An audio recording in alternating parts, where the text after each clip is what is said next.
Hello and welcome everyone to a brand new episode of Success Decoded, a podcast series where we focus on uncovering stories about the Indian startup ecosystem and the facts, myths, and secrets associated with it, one entrepreneur at a time. Today, with us on the show is Mr. Nikhil Jain, the founder of startups like Fabio and ForeignAdmits and a researchpreneur. Hello everyone, I am Nikhil Jain, co-founder and chief operating officer of ForeignAdmits.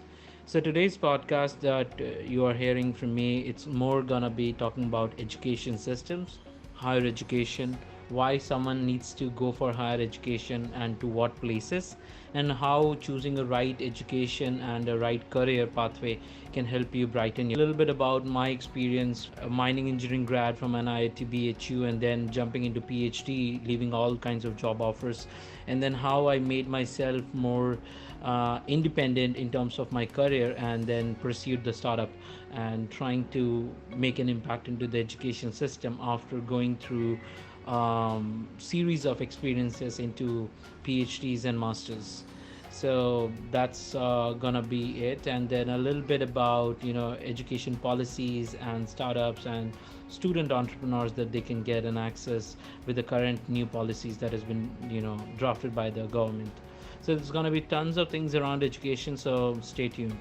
And with those journeys continued, we found certain solutions. So I think in this podcast, I might give you a little bit of ideas how foreign admits is changing the higher education system, and how if you're planning for masters, how can you end up in a better position, and how we are solving the problems of plastics, in Fabio.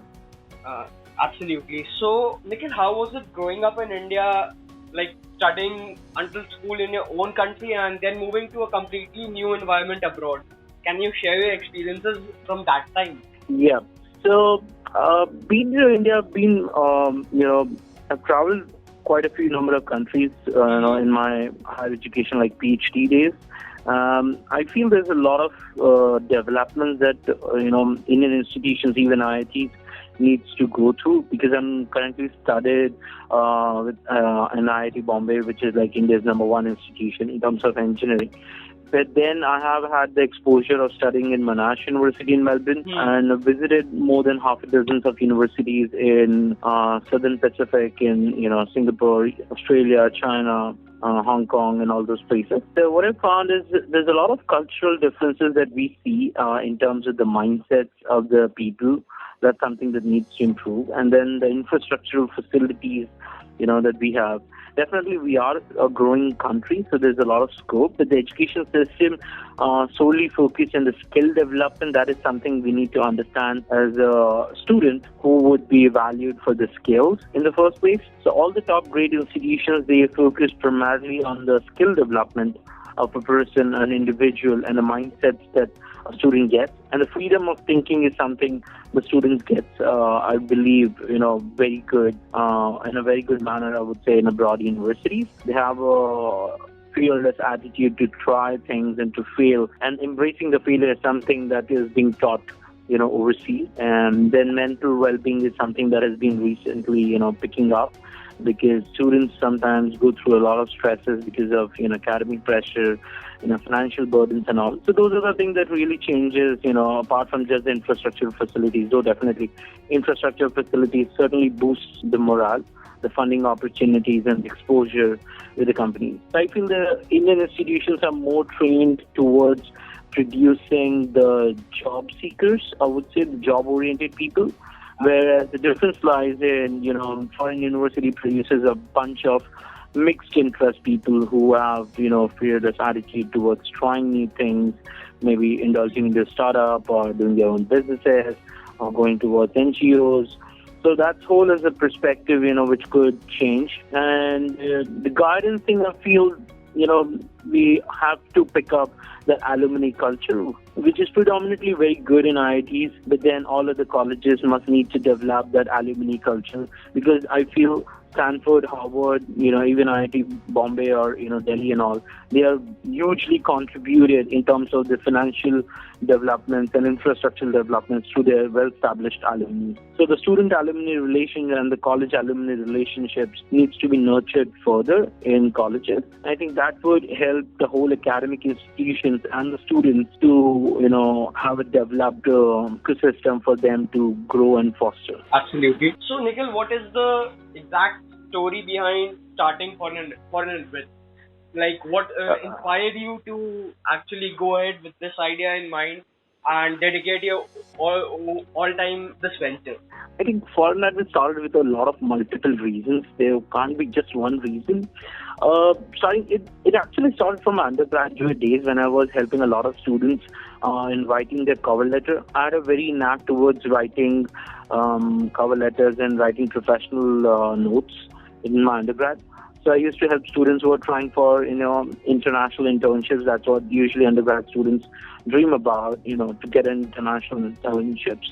So from that time I was really good, and then first company landed up with professional writing.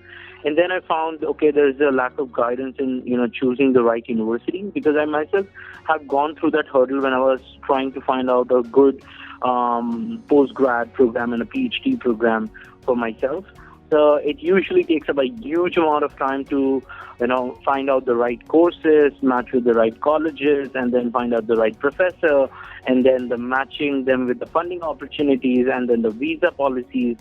So here's it. The math basically add up to 12 to 16 weeks of your time in just finalizing all these things. And then there is a sense of doubt also whether your finalized is actually good for you or not. So, someone has to give that, some kind of experiential approval that, yes, this worked actually for them.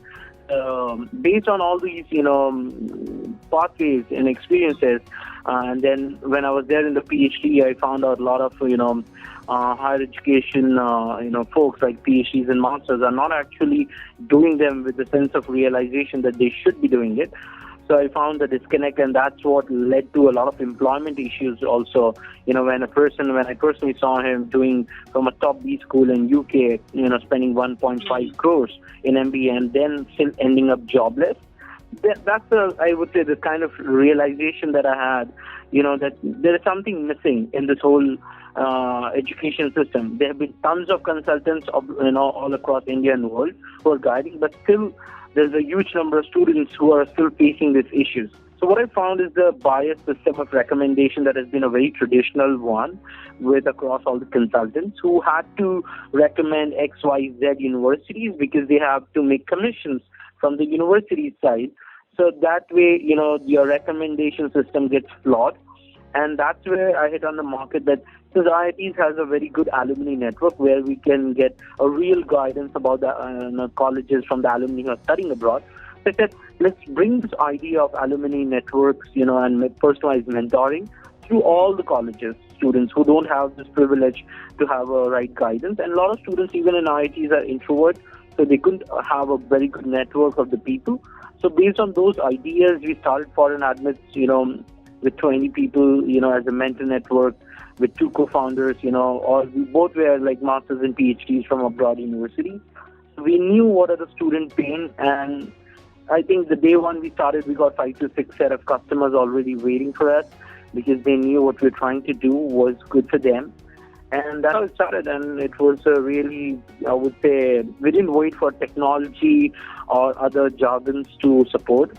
We knew that we could do it in the first place a little manually, I would say, just like how any startup goes, like a POC or proof of market. And then once we started, we kind of started getting a lot of queries, a lot of questions that students had. And I think till now, we didn't spend a penny in marketing, and it's been almost 2 years, and we're still growing organically, bootstrapped. So that shows that how, much demanding the solution is for the students. Absolutely. So, what exactly is the process that you guys at ForeignAdmits adopt to help students with their study abroad applications and research? Yeah. So, it is a multi-step process. So, because a student who is applying for, let's say, masters in any university, they have multiple stages to encounter in their whole application. Starting from thinking about what career to pursue, number one, choosing your career. Next is, based on those career choices, you might choose up countries and colleges have a preset of profile evaluation. That's what we call a pre-profile evaluation, that you are targeting US or Europe or Australia. That's one thing.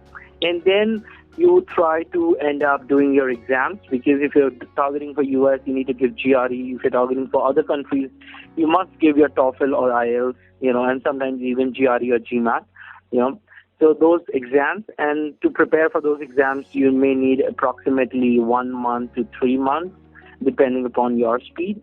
And then once your exams are done, you have to have a choice list of the colleges, and these are the things which you have to do while preparing your exam, so that you get the scores. Sometimes you need to submit those scores to 5 universities just after your exams are done. So you actually don't have a lot of time to submit, scores to the relevant universities you want to. So you have to select the universities based on the courses. And trust me, in India we studied, mining engineering, or let's say mechanical engineering, doing an IT job. It's not very easy to do the same thing abroad. Your course structure actually helps you to get a job, or kind of will debar you from getting certain kind of jobs easily. So in US or any other country abroad, so they actually look into your course structure, what and all subjects you have learned, and based on that, you are given a better job opportunity. So selecting those courses are really, really important. When you're planning for your college. So when you select the colleges, then the application forms, which is a very tedious process, honestly. Like tons of form filling would be there, and then these are intelligent form filling, not just like your generic details, but then you have to write your motivation, your sense of awareness about the courses, and then your background journey, and then why you are fit for that course, why do you want to go for that college. So it's like a statement of purpose broken into many statements into the application. And then obviously your statement of purpose will also come for, and then your scholarship letters, if at all, your letters of recommendations from your previous intern, supervisors, or your department heads, or your project supervisors. And then, yes, when you're writing these applications, it cannot be generic. I've seen a lot of students, trying to copy other, SOPs, or trying to write a very generic letter of recommendations. These kinds of, makes your chances go almost negligible in the admission committee, because they understand they've already, have tons of records to get through this. So I think after giving exams, when you choose your colleges, then you apply for your application forms, which takes roughly around 2 weeks of dedicated time to fill up all your applications decisively, and then your SOPs, your LORs with your supervisors, and then once you submit these things, you got to wait, and then meanwhile, smart people, I would say, look out for other scholarships. External scholarships are also there, like Dhirubhai Ambani scholarship is there. Cambridge has certain fellowships and all. So you also apply in parallel for the scholarships. And then once your admit comes, you have to actually choose which college versus, what college that you want to go. If you are getting multiple admits, it even becomes difficult to choose a college, a topmost college without a scholarship, or a little lower college with good scholarship. So that gives you a tricky sense of choices. And all these things require an experiential guidance, where someone from that college can actually guide you, mentor you personally, that this is how it has been done, and this is how he or she had committed some mistakes which you won't end up doing the same mistake again, and you can get a better edge. So once your colleges are, when you select one college, then the real process begins of financing your education.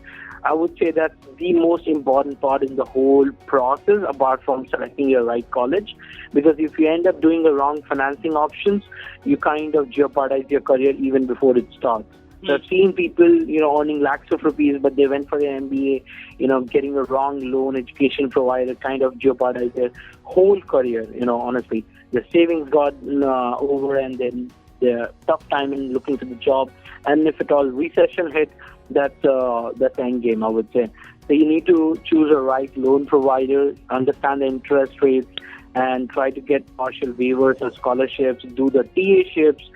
Teaching assistantship pays you almost like $1,000 to $3,000 a month, which is a very good amount that students can opt for. And based on the teaching assistantship, you can actually, take care of all your regular expenses, and might end up paying your loans also, for that note.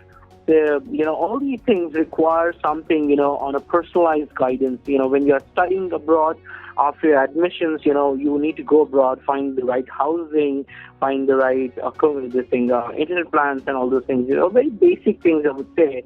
But then it requires a lot of internet research. If you don't end up ending up with the right housing, you might not have a very healthier mind to pursue that education. Your attention gets diverted to sorting all these minious and tedious problems.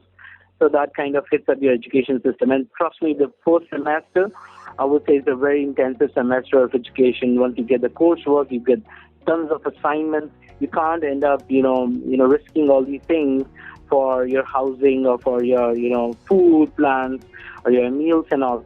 So all these things gives you, if there is a personal mentor, let's say if you're studying for Germany, if you know there's a person who's studying for Germany and he's guiding you for all the steps, life becomes super easy to do it. You know what you have to do, you know what you don't have to do, and knowing what you don't have to do is actually the real problem, which many people don't understand. There are a lot of things that we do unnecessarily, and that's kind of hit us back in the long run. Absolutely. So, Nikhil, I was going through your LinkedIn profile the other day, and I saw something mentioned in there. Like, it said that you are someone who raised the fastest crowdfund in less than 24 hours for covering your travel and accommodation expenses, which was around $1,000. So, could you just share the backstory about that? How you went about it? What did you achieve there? And like the whole behind the scenes of that whole. I think it all started in 2017 when I was there in my first year of Ph.D. I was selected for Harvard Conference HBAR in Sydney. And being from a modest family background, financial background, I really didn't have enough funds to travel. It was a good conference. I was actually selected for a UNESCO conference and this. So I think one of my seniors suggested, hey, you have a great social network. Why can't you, try a crowdfunding option? Maybe someone could sponsor you. I took a leap of faith, I would say, honestly, in the start, and I just posted the campaign, wrote the whole storyline, why I'm raising funds, how this conference is going to impact me, and how can I help other people, in near future based on the experience I get from this conference, and what I'm intending to do in future. So all these things, I just wrote a small storyline about it, and I posted it on social media primarily. And I think my all social network and the connections really responded well to what I posted, because I feel that I had built a little bit of a social reputation among all my networks because of my regular habits of helping people through my initiatives of Push Talent or IIT Job Startup groups that I run to help people, get employment opportunities. So, people responded very well. I would say there have been some issues also, like a lot of people, gave up negative comments. But then I realized if you're going for a journey, you need to embrace all kinds of, welcoming, be it a warm or be it a cold, whatever it is, So it started, I think the first fundraise that I did was around $2,500. It was all done in 4 days of time.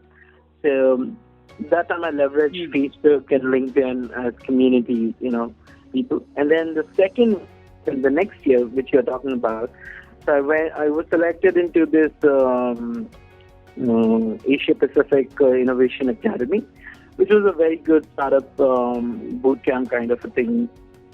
So I had a huge interest to go into that. So we started off this campaign, and since I was already, helping a lot of people with my first crowdfunding experience, so this is something I would tell everyone as a learning. Once you learn something and it works for you, do write about that learning. Don't be shy about sharing your experiences.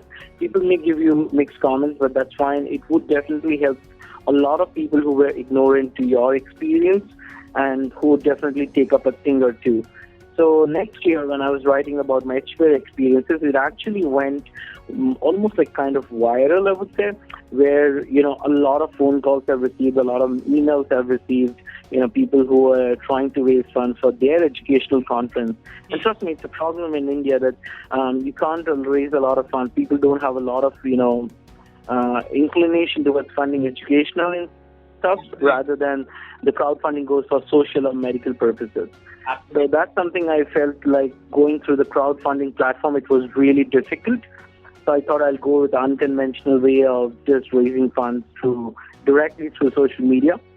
So that's something I did, and it worked out for me. And the experience that I shared on my LinkedIn as a blog for my first crowdfunding experience for Edgeware, I tried to pen down every details of it, because I understand when someone is raising funds for the first time, they would be stuck at many points, just like I was. I tried to make them understand that how did I pitch to the people, what pitch to work for me, and then how was the tone of the pitch, what were the contents that I've used, all these things matter, because when someone is trusting you, it's a psychological thing, they should understand your vision first, motivation first, and if they're sold on your vision and motivation, they would definitely fund you. If at all they're not funding you, they would try and ensure that someone else could fund you. There were a lot of times when I didn't receive a lot of support from the people who could fund, but there were some good people who could not fund, but they at least helped others to fund me. So that's something comes as a community support. So I think with that blog coming in, it was a little easier for me to raise the funds, and I was not expecting it to be less than 24 hours, honestly. But then, thanks to the LinkedIn community, I would say, I have not to boast, but 23,000 connections on LinkedIn. That I try to engage with majority of them, once in a while, try to have those networks converted into a bond or a relationship on professional terms, so that it helps people to, know me, or, sometimes it helps people to fund me for my conference visits. So that's something grateful to the LinkedIn community, I would say. I would give a huge credit to the LinkedIn community that I've built, over past 7 to 10 years. Absolutely. So that was the thing. And the details, as you may see, it's already been covered by Harvard University. So the blogs and all are available if it was interest. Nikhil, you said something about startup boot camps. So I have lately heard, in the past 2 to 3 years, I have read extensive blogs, and some of them have said that these startup boot camps, don't really prepare you to face the difficulties in your startup journey. They provide you with the platform for, the foundation of your startup idea and how to validate it, but they are in the long run not of much use. So what do you have to say about that? You're partially correct, my friend. I would, I could agree with you, not on 100%, because the ideology of this boot camps have been kind of diluted over the past few years. I'm really sorry to say this. I've seen a lot of people trying to have business agendas fulfilled instead of deliverables being delivered. So that's something has kept me hesitant. So as you may see from my past 3 years, I apply only 1 or 2 events every year. That's something I try to be very picky. I've gotten a lot of selections in the past few years on the events, but then I found a lot of events are just not appropriate to spend that much of money and attention and time to go through it. So from my experiences, I have if you see after Edgeware, ForeignAdmits got started. After APIA, I started a small company called viaspeak.com, where we did some engagement of 200 speakers. And it's still there, but I've kind of shut it down for now.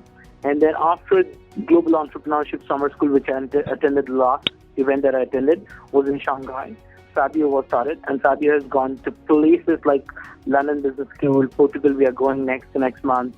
So ensuring, there are a few points that I feel any applicant who are going for these conferences must ensure: credibility of the conference, speaking to the past attendees, what they have achieved, what was the goal cycle. And trust me, in 7 days, you can't learn how to do a startup.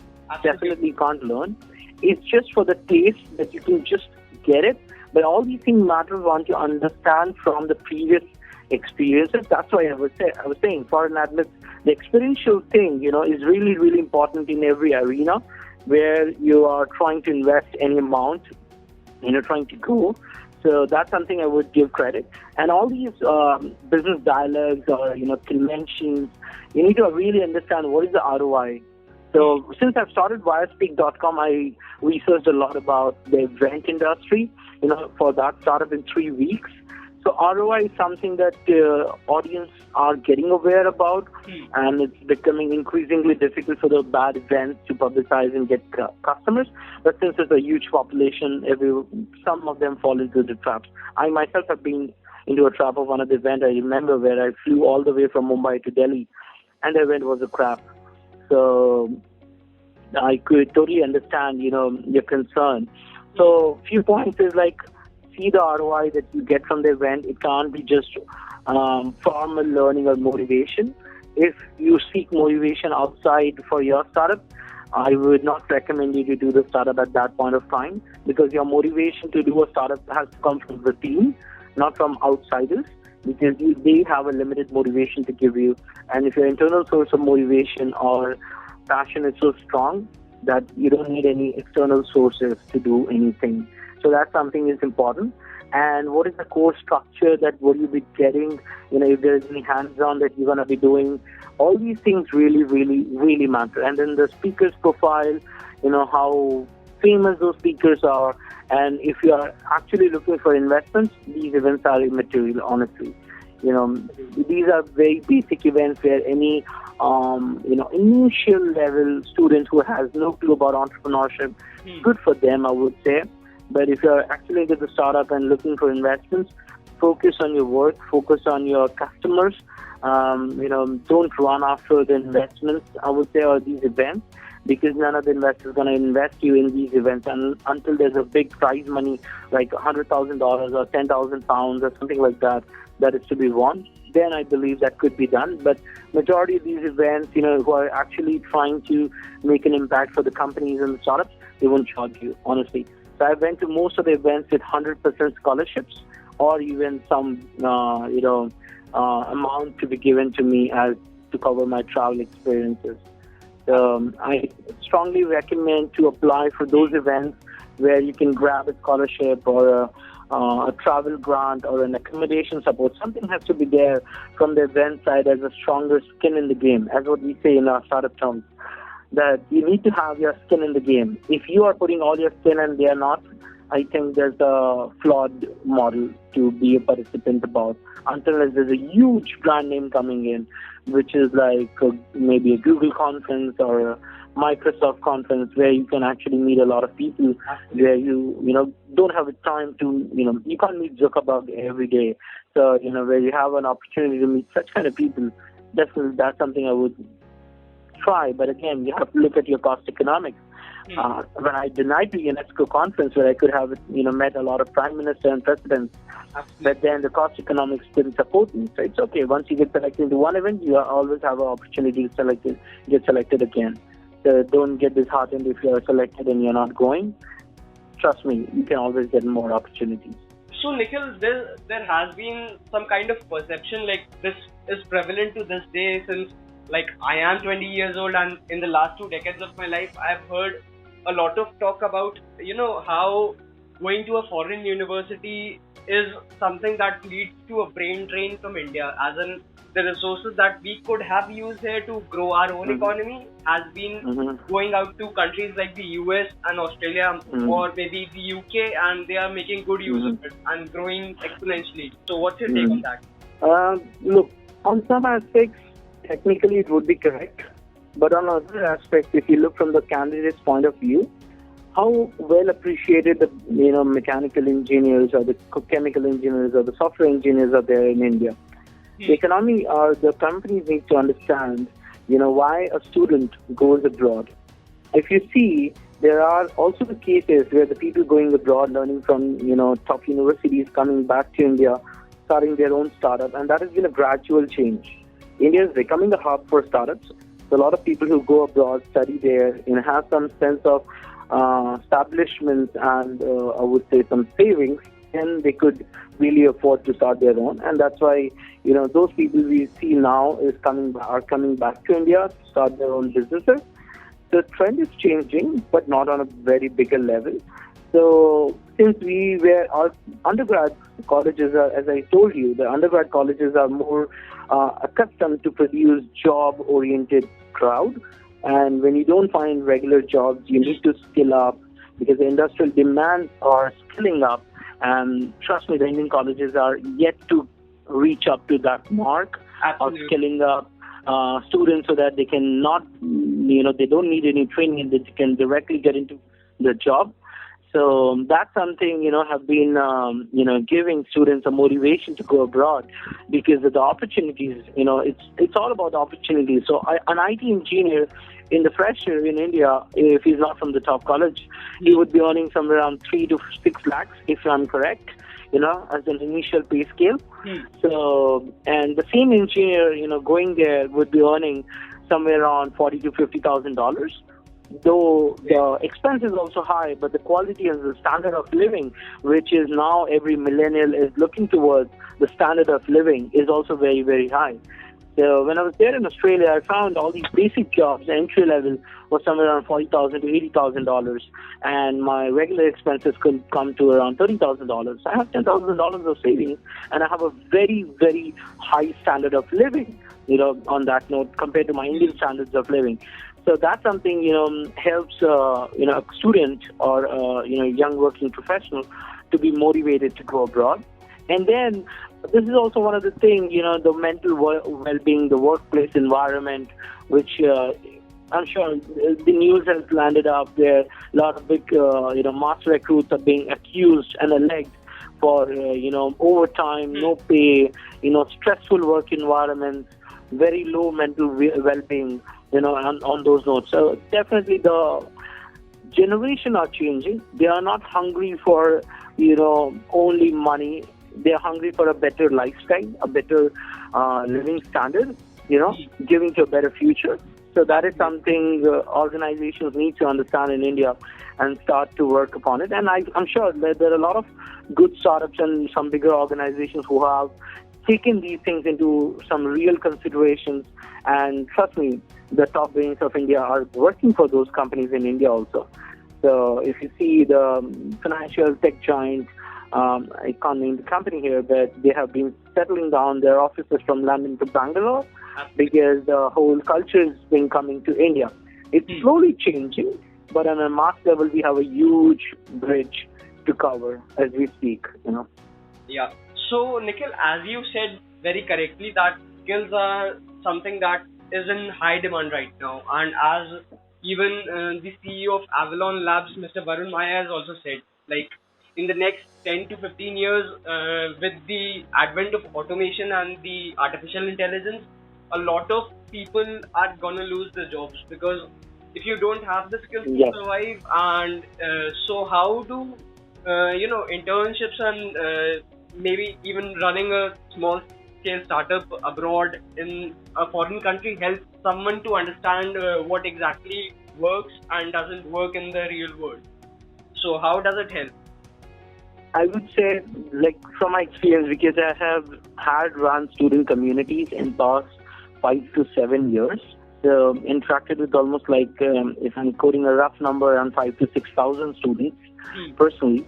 So from my experiences, what differentiates between a great student versus a good student versus an average student? A great student not looks for just the possibilities, not looks for the conventional opportunities, but try to build opportunities for themselves. Okay, you would not find in IITs. I would give you a very simple difference. A very simple difference. A lot of people say why IITs. Students are not supporting only IITs. Not to be mistaken, there are a lot of good students in other colleges also. But what is the difference between the ecosystem where the better students are being produced at a more faster rate? Is a very competitive environment. Okay. In India, I'm talking only about India right now. Then I would drop in the contrast between abroad and India.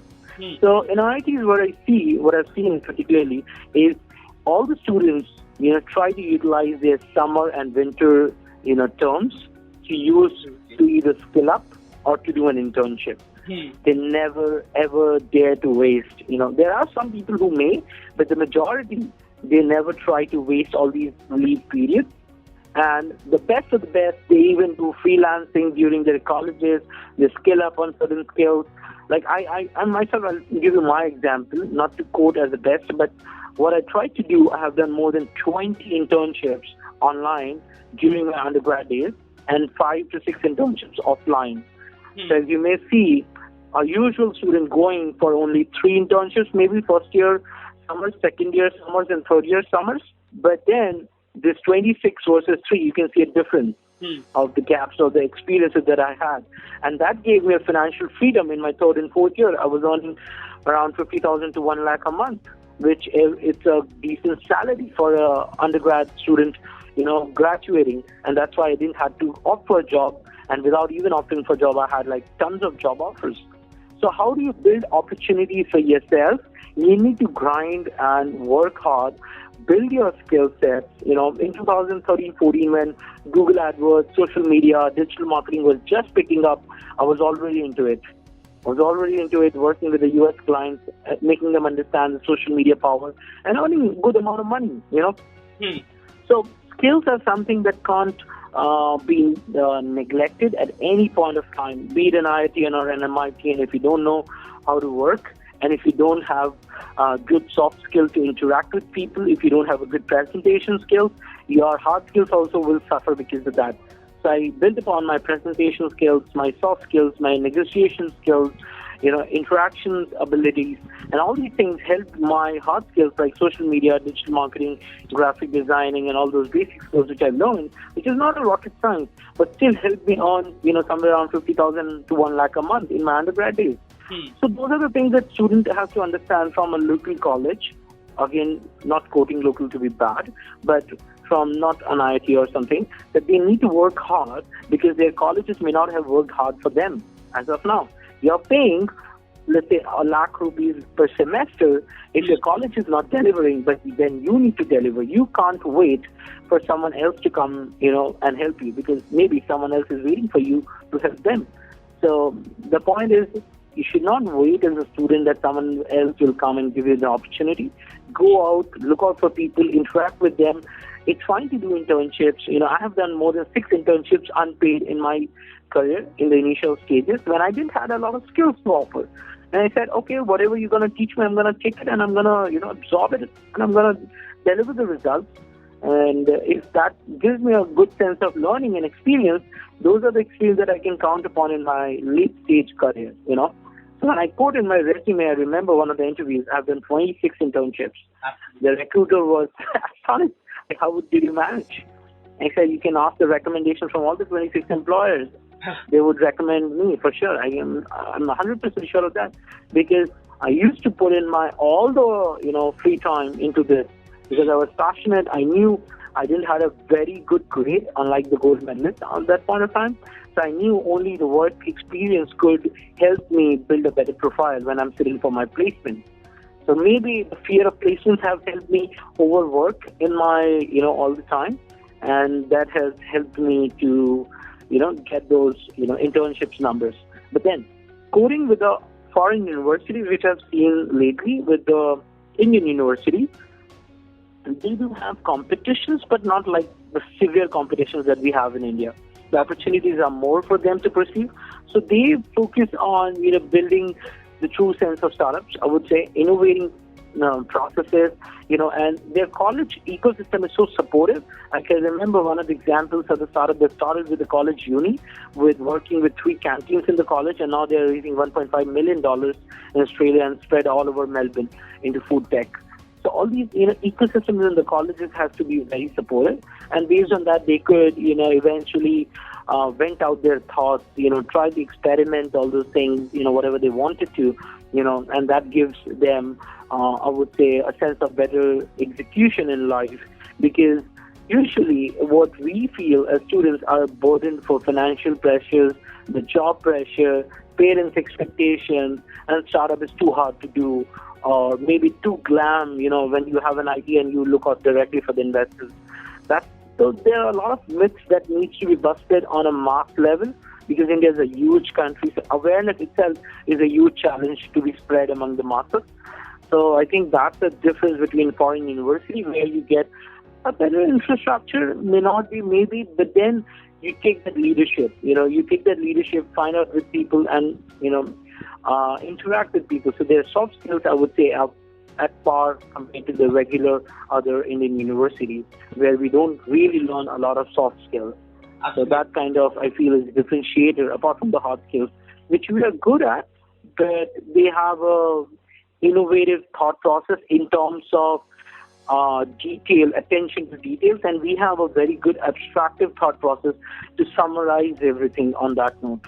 So there is a cultural difference that we are now facing and trying to change. How can we be innovative from the ground aspects and try things without being supervised?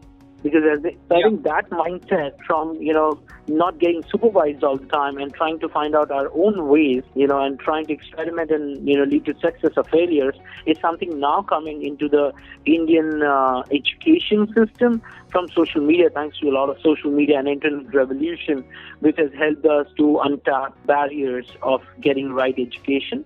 That is something is really, really helpful. Due to the internet, a lot of barrier to entry has been removed. So that's what I think about, like the power of the internet towards in the past one decade or so. In the internet, especially in India, has contributed a lot of of people scaling up and going ahead with their respective careers, and that reflects in the career choices of the people right now. As in, it happened 10 years ago, but the after effects are now being seen. So, Nikhil, recently the HRD ministry also announced the National Student and Startup Policy. As per the guidelines of that policy that has been recently introduced, the students, the student entrepreneurs who are having some kind of idea or some kind of innovative product to work upon can get waiver in terms of attendance, and also even get a semester or a year of work on scaling the startups ahead. And the thing is, but the downside to that, like according to me, it might be a downside. I wanted to know your opinion on how it has instructed all these universities and all these IITs to basically set up incubation centers, and then even go ahead with buying some 2% to 9.5% stake in the student startup. So how do you feel, is it beneficial for the students, for the student entrepreneurs, or is it gonna be something which can hold them back from working independently on their idea and maybe going out and seeking investors who have knowledge in that specific domain? I think it's a very brilliant move. The only concerns I have is the change of mindsets, among the authorities. Because for that, the instructions should have been made a little bit more clear for the authorities to respond to these kinds of instructions. The issue with our government initiatives is the execution. The initiative is fantastic, but then we got to see how it's going to be getting executed. If it's going to be getting executed smoothly, I feel there's a lot that we would achieve in the next 2 decades with this policy. If the execution is a disaster from the implementation point of view, and especially to the authorities or the administration, then I feel it's just another gimmick. From my understanding, if someone wants to be an entrepreneur, no one can stop him or her from pursuing what and all he or she wants to pursue. Absolutely. So that something goes without any question. But it's a good initiative to nurture the initial stage of life when you're figuring about an idea and you need a platform to do these, that with the new education and startup policy for students, which has been launched by Government of India. I was reading that last night. It's a fantastic move, I would honestly say that, because it hasn't been done before. So if someone is trying to do it, it's a positive step. There are some hiccups we will see because it's the first step, definitely. And India, as I said, is a hugely populated country. There are tons of colleges. And I think they've given to IITs because they have been proving that education system and the startup ecosystem has been far nurtured. And they want to make IITs feel that you can't always run for the job opportunities. It's a platform for you guys to look out and innovate for the things, because I feel, because IITs usually get a easier job compared to the other colleges. So So they have a lesser struggle, I would say, in getting the job because of their 4 years of the journey. And since they are studying in the best of the best education system, companies could easily recruit them in the worst place if their startup fails. But I would not say failing in startup is a failure, but it's an experience that one can have and can add up to the institution that they would join. So this particular policy which talks about assigning 1% of the budget to startups would actually help those idea stage startups to try out their idea, do a POC maybe. And I have been a part of such a program in IIT Bombay last year, where Phabio was working on an idea, and we came out with an alpha POC, and trust me, that really helped us to interview more than 1,000 people, to this stage that we are now, that we are getting investment offers. That particular 6 months or 3 months of program really helped us to nurture. And I wish if it could have been there a little earlier, I might not have to compromise on my education. I could have taken easily a year off or a year sabbatical and totally focus on my venture and then come back.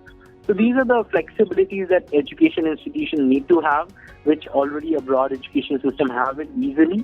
You don't have to go through a stressful process to get these available incentives, unlike Indian education system where it's a little stressful as a process.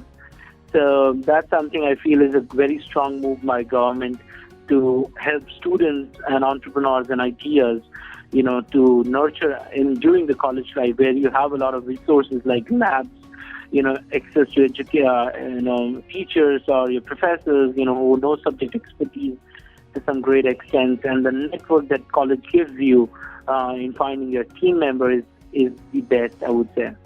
So it's a pretty brilliant move, but then we got to wait and see how it's going to get implemented. But certainly from the law standpoint, it would add a huge incentive for all the students who were thinking about it. Nikhil, you have been someone who's traveled extensively even as a student and now as an entrepreneur. Like, you visit a lot of countries. So something from your student life, I wanted to actually ask if what are the challenges when one is going away from home to a completely foreign land, and what are the major challenges that one can face, and how someone if I am that person who's going abroad, so what are the challenges that I'm more likely to face, and how should I go about resolving all those issues? So what are your tips on that? Challenges, to be honest, needs to be embraced from my perspective and my journey of 28 years in life. Coming from a very modest financial background, as far as my family is concerned, I have been a scholarship student by will and by luck. By will, because I didn't have enough funds to even pay my class 10 fees also at that point of time, till my undergrad days and even my Ph.D. sponsored. So, and by merit, because I worked hard to get those scholarships. So one instance that I think has changed my perspectives as a human being and has really taught me a lot of things about valuing, everything that you have and trying to make most out of it, and not to feel dejected when you don't have a lot of things which other people have, was 2 months of my life, I would say. So I think it was the second year of my undergrad days when I came from home. Okay. I had only $114.50 in my pocket. And I had to survive 2 months in my college with 114 Indian rupees in my Indian university in IIT-BHU. So definitely I was on a scholarship, so my academic fees was taken care of, my mess fees was partially taken care of. But then when you study in college, you need to have additional expenses to be done, right? You can't, you might be drinking tea or purchasing your copies, pens, and all those things, right? Absolutely. So I think $114 I had, and I had to wait for at least 2 months for the next stipend or so for the next scholarship amount to come, from which I can take out maybe 1,000 rupees and can survive for the next couple of months. So 114 in July and August, 2 months, I need to survive. And that point of time, I learned planning, I learned management of expenses, I learned how to be frugal at the most I learned how to be on time with my meals because I can't miss my meal. I don't have money to pay in the canteen. And I learned to walk a lot from my places. I walked like 4-5 kilometers every day to reach the place if I had to go somewhere. Borrowed cycles from my friends. I did everything, whatever I can do. But I never felt myself sad on that note that I don't have it and I can't achieve it. There is no sense of no I took ever in my life, honestly, that you can't do it. If you want to do it, there is always a way. You just have to figure it out. I think that 2 months, taught me the things. And after that, from second year to fifth year, it was a journey where, I was saving $114 to earning 1.2 lakhs a month. So that was the journey I have traveled in my undergrad days, which kind of taught me a lot of things. And then I would say, till now, I've been very fearless about whatever it happens for good. You're going to embrace the changes and the failures. Definitely, I have had tons of failures. People see 26, all those internships in my profile. But what people often not get to see, that I have applied to thousands of places and got rejected. Literally, I can call 1,000 plus because I know there's 1,000 plus as the count. What I have done and achieved has taken a lot of hits in my life. Starting from mental depression, this is something that I feel people nowadays are talking about. I've already gone through that phase of mental depression, anxiety and other, things that really affects your mental well-being. So I've gone through that, honestly. But then, as an Indian middle-class family, there had been not much of I would say, room for all these things to exist. And gladly that pushed me, to fight it out and, to establish yourself and to give answers to everything with just one thing, success. Success is something that is not consistent. You have to achieve it every point of time. You have to repeat everything always again and again and again and again to be successful. And failures is something that would come. You got to accept it, take learnings, and move ahead. You can't keep it forever. So that's something I've learned, I would say, in my undergrad days. And PhD, I would say, it has been a roller coaster ride for me. And what I learned again in PhD is how to come ahead of the administrative struggles. When you have the things but it's not going to get done because someone is not wanting you to do it, and then you still have to do it, right? So there have been always obstacles, be it resources, be it people, be it systems, but you can't jeopardize your career or your journey for anything if you are really, really on it. So despite, let's say, people not getting funded for their startups or people not getting permissions, which I think is one of my issues, where permissions is something that I really, struggled with, honestly. But then it didn't stop me from doing whatever I could do. It did hurt, but not stop me, I would say.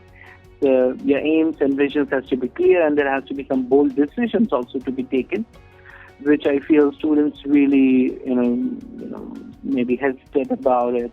Then that leap of faith is really important, You have to take some leap of faith.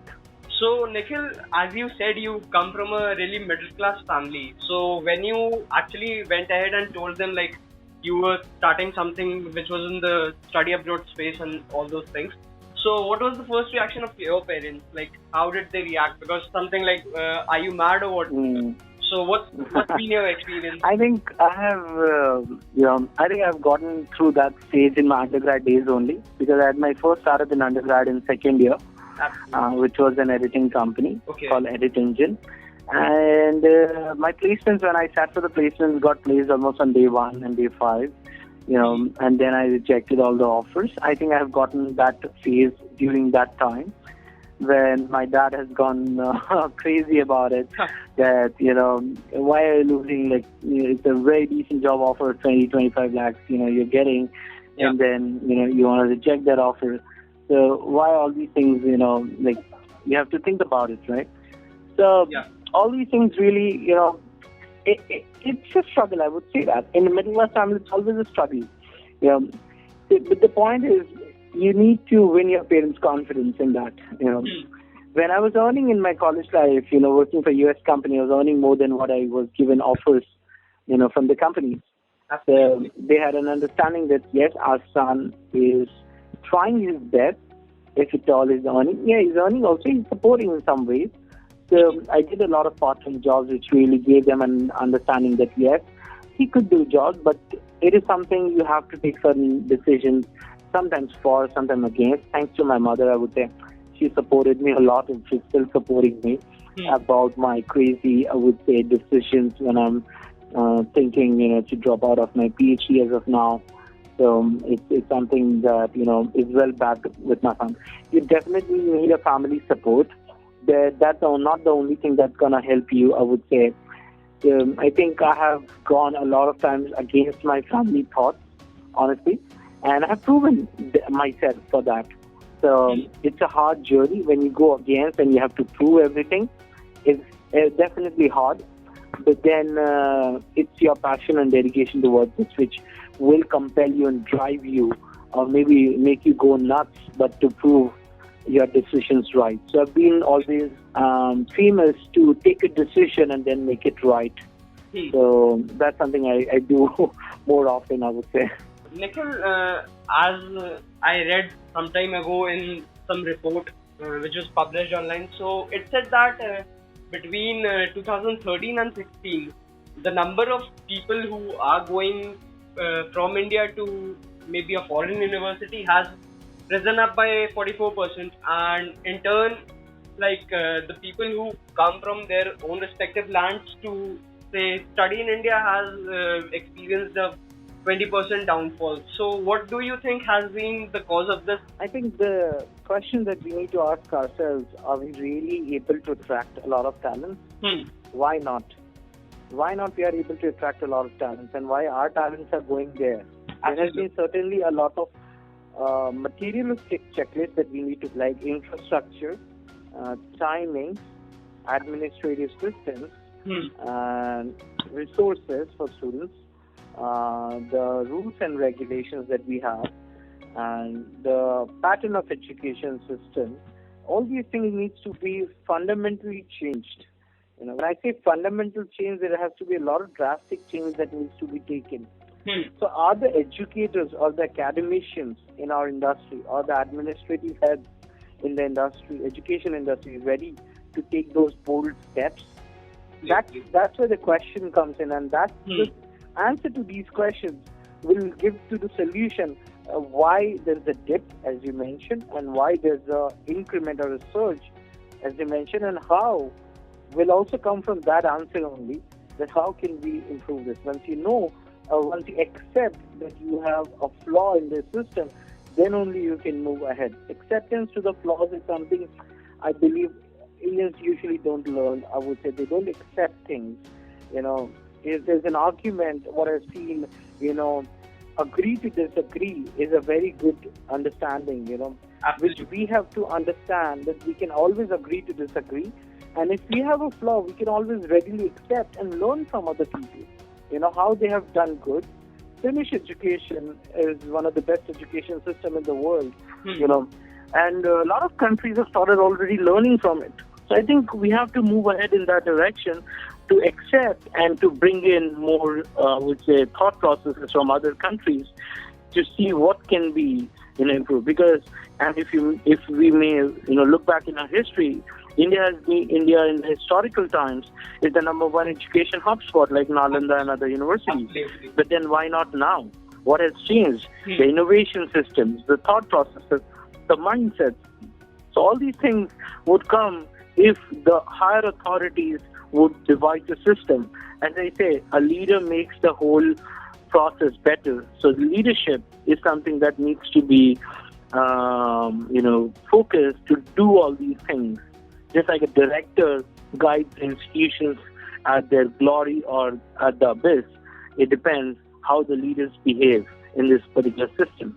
So, Nikhil, as someone has rightly said that you need to have the right kind of co-founders for whatever idea, you're pitching or maybe you're working on. So foreign admits, I think the co-founders is a very important part, I would say, of any startup. This is like, I would term it like a marriage. Finding a co-founder is like a marriage between two people.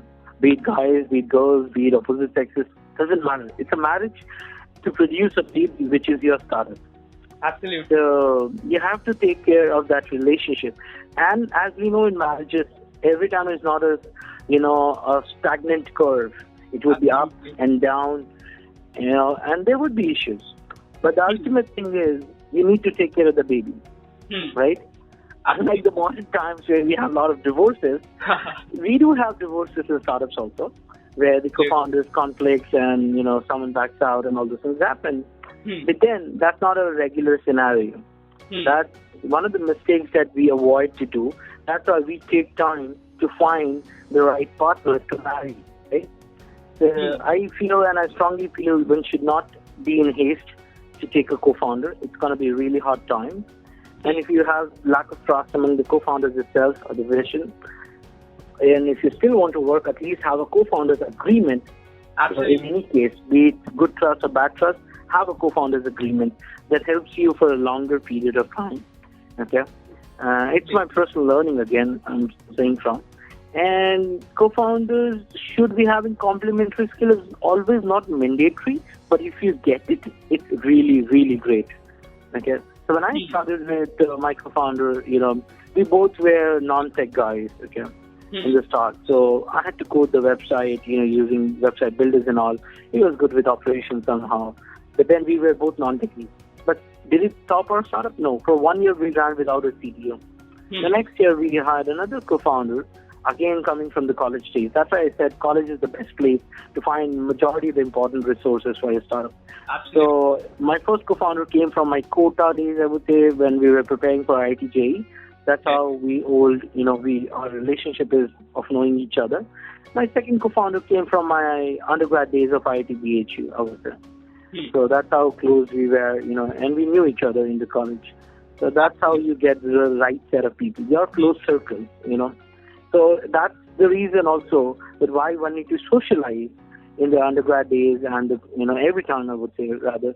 Socializing helps you know more people, helps you build more connections, more contacts, more bonds, and who knows whom you need in the future.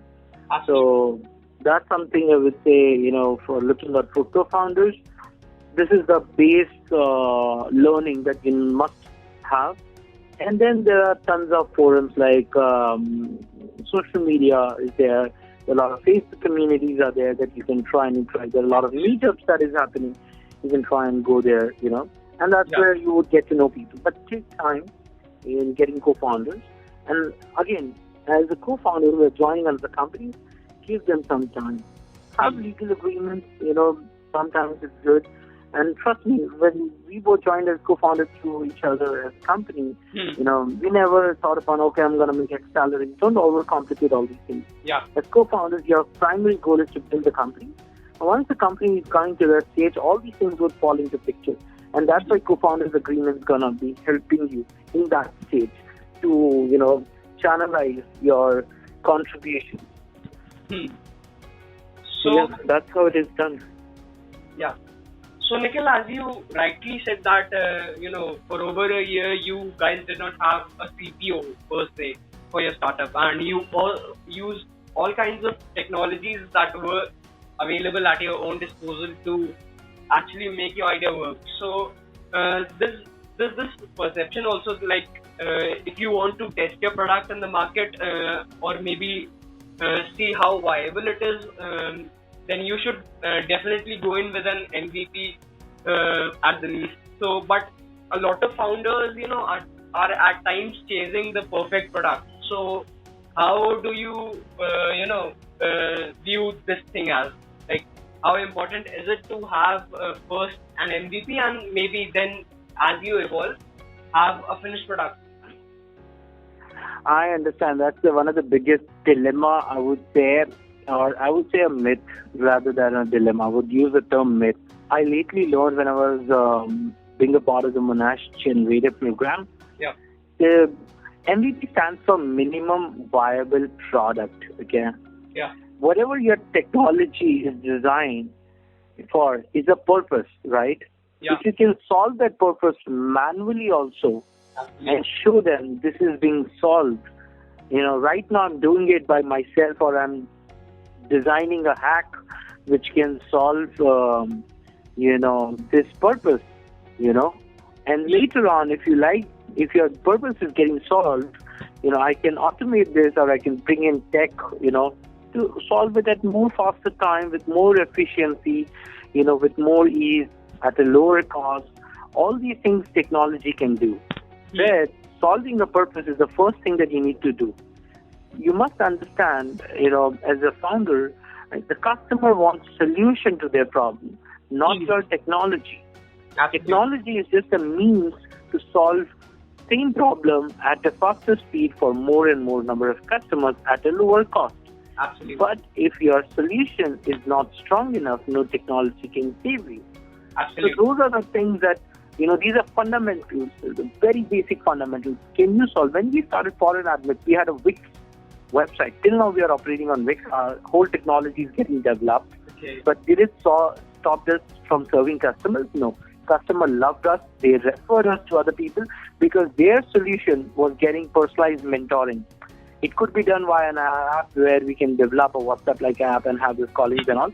It could be done via just a Skype call, via phone call, via WhatsApp call, right?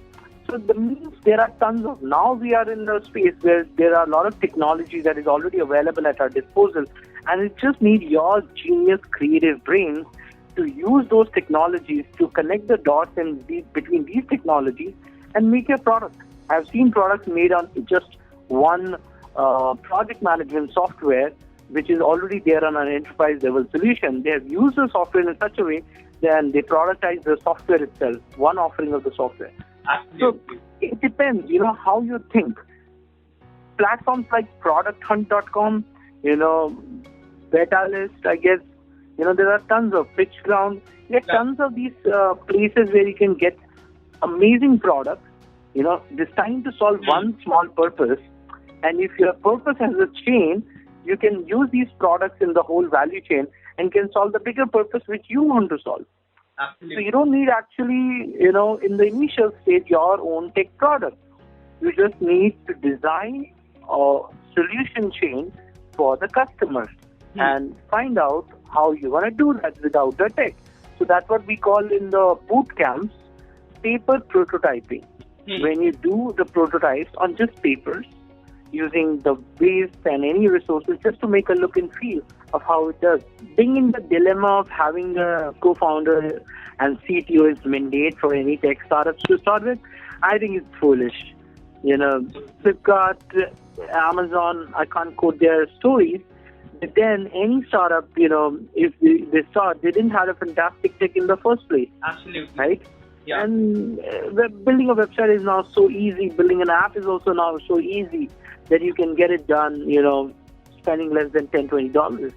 Absolutely. Even as you said, Product Hunt started off as a daily email list. Yes. So, Nikhil, there's this term that you have attached to yourself, which is researchpreneur. So I actually wanted to, know about this. I'm really curious to know, what exactly does this term mean, and if I want to be a researchpreneur, what should be the, jokes apart, but what should be for someone who's looking to become an entrepreneur, what are advice that you want to give? For me, researchpreneur is a lot of things. It's an emotion also. Absolutely. Where a researcher was trying to break the myth that research can only be done for the lab scale and can never be scaled. Publishing papers is the only thing that a researcher has. So there are a lot of myths that I wanted to break through the term researchpreneur. That researcher can also be an entrepreneur with a very strong research background. And entrepreneurs also do market research. If you study a Ph.D. journey and a startup, it's very similar. And thanks to one of my friends who educated me about this. In Ph.D., you're answerable to your supervisor, and your research committee. In startup, you're answerable to your investors and customers. Absolutely. In PhD also, you need to get funds. You need to grab funds. You need to write applications. In startup, you need to write your business plan, right? your pre-plans and your pitch decks and all those things, right? Absolutely. In PhD, your work gets also divided into timelines. You get a yearly mid-candidature and the final APS and all those. In startups, you have also your revenue phase, your break-even phase, your Series A's and all those things, right? There are checkpoints, right? PhD also has a monotonous phase where you don't find researchers and all. Startup also has a value of death phase where nothing is working out, you know. Absolutely. So it's a very analogous story that I could relate to what when he, mentioned about it. And that time I really felt, okay, you manage a lot of things while doing your research, and PhDs are not always about innovative research. It's about managing to do research, managing to solve a problem, managing to do your literature survey, which is analogous to market research. When you do market research at the initial stage, your intention is to find out whether the problem exists, whether the problem exists for a decent amount of audience, whether you can have a skill or capability to solve the problem. If you need additional skills, how fast you can acquire those skills and adopt the solution, or devise the solution rather. And then, do you have a team to do this?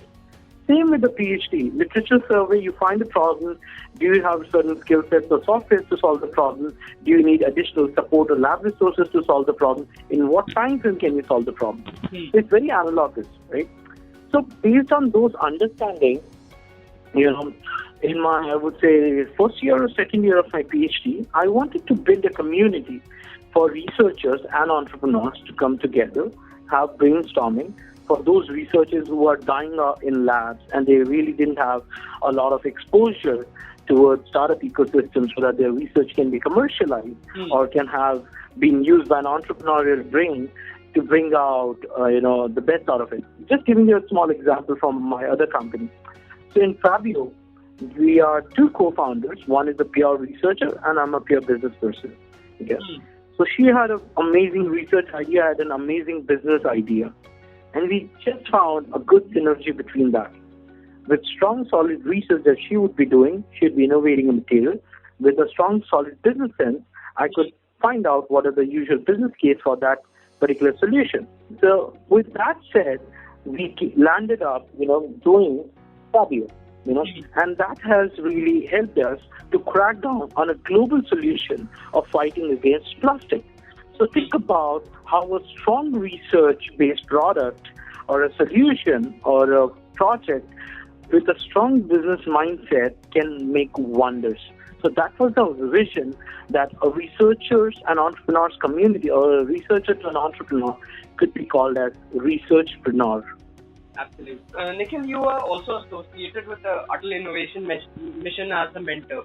How do you think all these schemes which are targeted towards school age, the age group people, schools and all, so how are these policies going to help in creating the next crop of inventors or maybe innovators who are going to create solutions which are I think it's a very, very good initiative. Absolutely. There have been, again, some executional flaws because it's a big economy. We have tons of schools, tons of mentors. The process is getting streamlined. Now we have got a website also for mentorship platform. So the point comes is the initial level of understanding. Your mindsets and thought processes get developed at the very initial stage.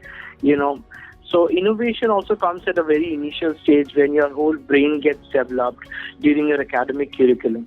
So academic curriculum in our days, in 1990s to 2008, around that, our academic curriculum didn't have a lot of flexibility. We had only some extracurriculars, which is very, very, very limited. It's like an extra time that you get to do anything. Okay. Absolutely. And the thing that we see of class 5 students building humanoids, robots, and a hell lot of things, you can imagine there is untapped potential that students had, or could be built upon, which we were missing out. And these innovations do usually come at a very early stage because the more we learn about society, the more bounded our minds become from the existing constraints. As a child, I'll give you a small analogy. As a child, you have seen a lot of children around doing some stupid things, falling from places, getting hurt, but then they again go, stand up and then start getting engaging into their activities, right? Absolutely. That's something, because the children are innocent. They don't know what it costs. Until then, they don't have a fear. As a child, you were fearless, right? Absolutely. But then when you grew older, a lot of different kinds of fears starting to, capture your mind. A lot of constraints trying to capture your mind. So that is the time when a child can be really innovative, and they can find a lot of hacks. Like, we used to have a lot of hacks, when our bat got broken, we somehow fixed it, when the ball is not working, and all those things, we used to do in our childhood days, So those are the things that, children's mind is really innovative, and that speed of thinking and, speed of seeing things differently is very different from the regular adults who has gained some knowledge and they feel there's a boundary around it. When you don't know there's a boundary, you can either go far, far, far beyond, and can explore the things. Absolutely. So I think this kind of initiative helps students to get certain resources, because certain technologies and certain terms may not have been accustomed. So if you give them those technologies to play with, who knows what can come out, We have seen already filtration systems, innovative toilets in the Better India, where they use this Bisleri 50-liter cans, in the villages, cut them out, polish them, and build a toilet for themselves, right? Yeah. So it's all innovation, and none of these adults could think about it, that these could also be used as the toilet systems, right? Absolutely. So when you don't have resources, you still find a way out. And these kids from the villages and cities and rural urban populations, these are all kids with having no boundaries to their thought processes. Absolutely. So Nikhil, since you're one person who has extensively worked with startups in the capacity of a mentor, so what are the 5 or maybe the 7 to 8 elements which are key for the success of any startup? Like, what are your opinions on that? Like, what are the key ingredients? I think success is as I said, is not a stage, is a process. Absolutely. It has to be repeated every time. So, from my understanding, which is still very limited, I'm still learning a lot from other people. So, from my understanding, it is you got to start solving problems. Don't think of the glam and fame of startups, I would say. That funding, Series A, valuations and all. Initially, these things doesn't matter at all. Doesn't matter. Try to solve the problem, for a good set of people who are experiencing this, any problem that you can solve.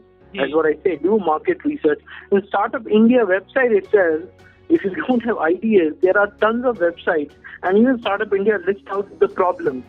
So these are the problems you can solve. So we have listed, with extensive research on Startup India, a lot of problems. The government of India has listed a lot of huge problems that you can solve. So you already have a problem set. Now you need to find a solution which can be solved. Once you crack down upon a solution, try to get it reviewed. And the solution cannot be a full solution. It can be as vague as an email list or as a message or a drawing or a prototype. Try to get reviews and feedback from the customers.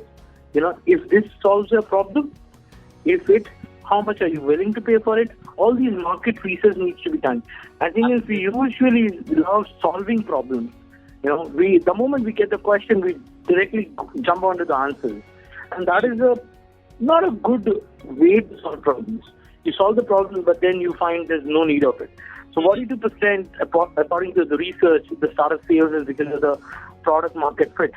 The solution is too early or not relevant or too late.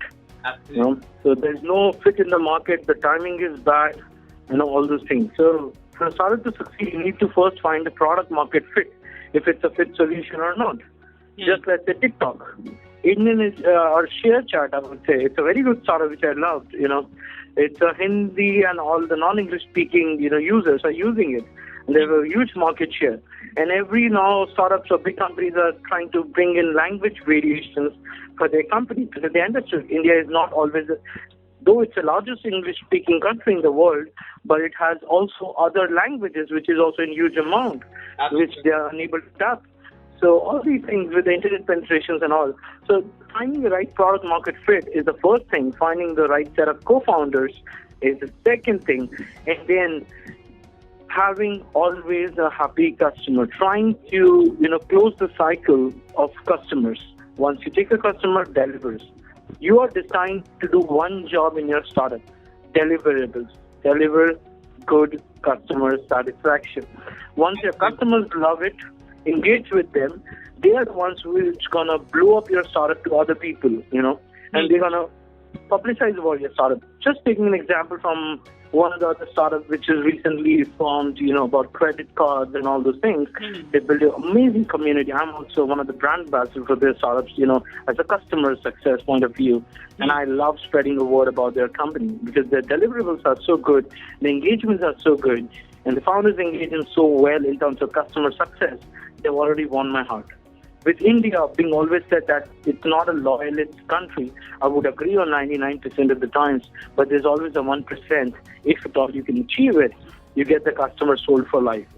Because what happens in the startup, we are more affected with these terms like deep discounting, only offers, CLTV and all those jargons. Don't focus on that. Ultimately, a startup would end up doing a business. When you're growing as a big company, you need to do massive revenues because you need to have a responsible workforce or whose, lives you're driving. So from my understanding, startups are good from the innovative point of view where you have a J curve of innovation, where is a J curve of success. But then you need to also understand that J curve can never continue always to be J. There would be different phases, and you have to continue your operations. You have to continue your, people, your workforce to be driving you, in a good way. So I think there are only 2 or 3. 5 and 6 is very much as a number. Product market fit, finding right team member, the timing of the product, having a bootstrap model in the initial stage really helps you to understand how your, product's going to go. You understand the nitty-gritties of investments, because when you don't have money, you find out ways how to do it in a cost-effective manner. And that's what startups are designed for, to do the solutions in a cost-effective manner. That's one of the features in a startup they should have. So I think these are the things from my understanding that a startup should have to do a good, I would say, in terms of their revenues or their customer numbers, or maybe to attract a lot of investors. Absolutely. So this brings me to my last question, Nikhil. What is the roadmap ahead for ForeignAdmits? Like, what's the plan for the next maybe 5 years or so? So I think with ForeignAdmits, what we're trying to become is a technology company, not a service company, just like other, companies right now. The technology can help us scale, and our vision is to grow and hit the Asian market in the next 3 years. Where we'll be targeting China, Indonesia, Malaysia, Philippines, and a lot of Asian countries, and then grow globally. So our aim is not to serve just the Indian population, but also to help the entire education system in terms of the guidance, to study, globally. So any US student wanting to study in Germany, or any German students wanting to study in Japan, or any Indian student wanting to study in Netherlands, we are the go-to place. That's something we want to become. Absolutely. Thank you, Nikhil, for your time. It was really great having you here. Wishing you all the best and hope to see you soon. Thank you. I think this was a wonderful series. I love it. And I look forward how can I add value to my audience and you guys. Absolutely. Thank you for your time again. Thank you for your time again. Thank you for your time again. Thank you for your time again.